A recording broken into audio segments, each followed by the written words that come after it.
now that the holidays are among us and you're looking for something to do with the kids, Christmas is over and, well, they're bored. Why not bring them here? The Hamilton Military Museum. Scott and I are hanging out in one of the coolest rooms I've ever been in with so much history. Tell me a little bit about this place and what's going on in the room. Yeah, so the Hamilton Military Museum is actually called Battery Lodge. Oh. It was built by Sir Alan McNab just a few years after he finished construction on his big house on Dundurn Castle, which is just right outside. It's called Battery Lodge. It's a weird name because this little house is built on a small artillery battery built during the summer of 1813, during the War of 1812. Wow. The structure, it's not a huge building. I'm glad it's a cool building, but it's not a huge building. Super cool, yeah. It was meant to be sort of a gatekeeper's house. Okay. But seems to have been lived in by caretakers for the estate. And then once this became a museum, actually the caretaker for the park here lived in the house until the 1970s when it actually opened as Hamilton's Military Museum, which is 50 years on. We're still here today. We're still here. Wow, and there's some cool interactive stuff for kids and kids and adults alike. This is a very interactive museum. We want you to be able to touch and feel a bit of history. Okay, so whose uniform am I putting on now? So you're now an American private from the War of 1812. Wow, look at me go. You've got your coat, and of course you're going to need your hat. Yes, I need my hat. How do I look? Does it suit me? Oh, I couldn't imagine. Such thin material, and this would not keep you warm at all during the war. So I could only imagine. You've got your nice tall shako here. That's the type of hat it is. It's meant to make you look a lot taller at a distance, which I think even up close is making you look a lot taller. It's intimidating. I like that. And you have this very brightly colored uniform, these blues and these reds, to make you visible, which sounds very strange to us. Yeah, I'm like, you don't want to see me coming in war, do you? But I guess. Well, then you would have. Because the guns that they're using produced so much smoke when they fired, it was vital that you could actually see through the smoke. So everyone, both the Americans and the British, are wearing very brightly colored uniforms so that you can see where people are. Wow. Very important for your commander, right? I suppose. Radio is a long way in the future, so you're going to need some way of knowing where your men are and where the enemy is. I suppose. Lots of nice bright colors. Right, well, there's lots more to see here in the museum. We're going to go upstairs and check out what else you can do with the kids. All of that and more coming up right here on Morning Live. Oh, I get to check it out in the mirror now. We're now in the upstairs portion of the Hamilton Military Museum, and downstairs you can get yourself decked out just like this. I mean, this is more for kids, but they have adult sizes too as well.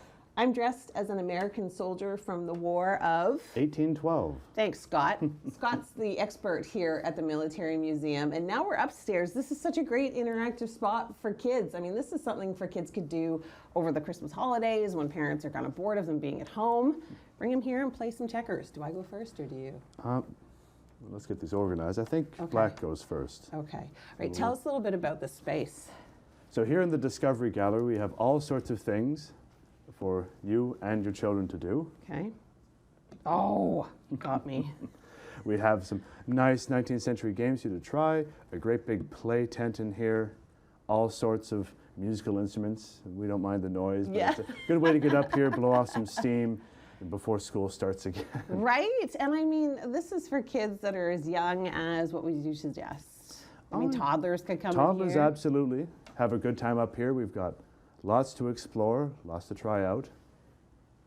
Checkers, chess. But sometimes we even find just adults by themselves sitting down for a game of chess. Really?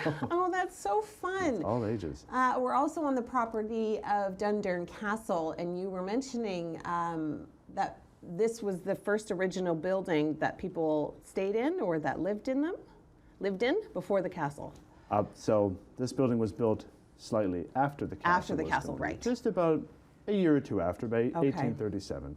Wow, 1837. How spectacular is this? Okay, we're going to be checking out the castle in just a few moments, but first, I think we should continue our game. Now, can I move any piece?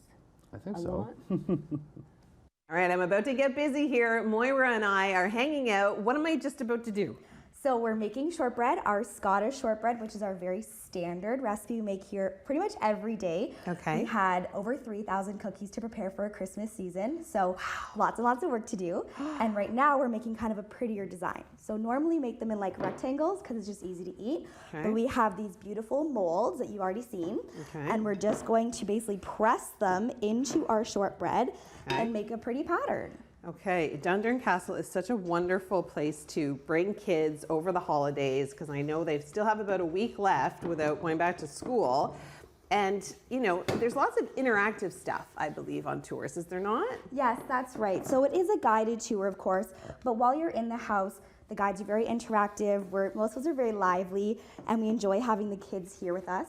And so you can come in the kitchen. There's often a cook here. You can actually maybe sample something or even see what they're working on. We do work on the historic range. It's just behind us with a nice fire in it. Oh. And you get to sample something if you're lucky in the kitchen. The smell in here is divine. And I can just smell shortbread and fire. Oh wait, did I squish it too much? No, you did a poor job to squish it all the way around. Squish it all the way around. Yeah. Okay. And now, would you serve these shortbread cookies traditionally to the family? Definitely, and that's what these pretty molds would be for. They'd be in the dining room, so it's a little nicer than just like the rectangles we cut out, so it's a little prettier. Now you could take a knife and go all the way around, or you could simply pull it up and just see how your pattern looks. You did a perfect job. Oh, Look I at got that. too much It's flour on beautiful. mine. No, don't worry, that'll bake right in. Oh, okay, so the design will stay. Yes, that's right. Okay, I didn't press hard enough, I don't think. Let's see Oh, yours. nice. Oh, yours is way better than mine. And then you just cut around the excess, and that's what you'll bake and put on the table so it looks very pretty. Obviously, a Scottish household, we have a thistle. Well, of course, absolutely. All right, well, thanks, Moira. We're going to head upstairs and we're going to check out some of the other rooms here at Dundurn Castle. I don't know, would you cut off this part too? Definitely, you can take the knife. Oh, okay. I get it. Cut around. My circle's not gonna be very- Moira and I worked really hard on these cookies, and now I get to taste test them. Oh my gosh, Moira, that's the best shortbread I've ever had in my life. When it's right out of the pan, it is the absolute best. They're so delicious when they're still hot and fresh. Oh, hi, we're in the drawing room now at Dundurn Castle. And did you know that it was called a drawing room because that's where people withdrew to after dinner? I didn't know that. Tell me about the history of this room. So this room is one of the fan favorites on tour, of course. How could it not be? Big, bright, beautiful, bright pink, of course. So this room is a formal space in the house. So if you're entertaining, you're definitely bringing your guests in here and hosting them in this space. All of these windows are French doors, so in the nice weather you can go in and out. And the room could look totally different in the different seasons. If you're hosting dancing or drinking or playing cards, the room could totally look different. So it just kind of transitions to whatever they need. Wow, that is super neat. You just don't see furniture like this anymore. No, You that's really true. don't. That's true. I love how authentic everything is, and what you're hearing now is a little wooden toy that they would have had back in the day. So if you bring little ones on the tour, this will give them something to play with while, they're listening. That's 'Cause right. hopefully they're listening. Yes, we want them to absorb something, but of course we want them to have fun as well on Christmas break. Absolutely, this is so great. Now the tree, I know you have a special attachment to this tree. Yes, I've been lucky enough to work on it the last couple of years, helping to decorate when we have Christmas, and it can be quite finicky. The candles have to stay upright. You want to make sure that everything looks very pretty for pictures. As you can see, mostly handmade items or what would be natural things they could find outside, walnuts, chestnuts, candied fruit, even on the tree. Yes, and I guess the candles would have to be upright so they don't set the tree on fire, Yes, correct? that's right. Of course, a lot of people would get very concerned when I say that you would light them on fire.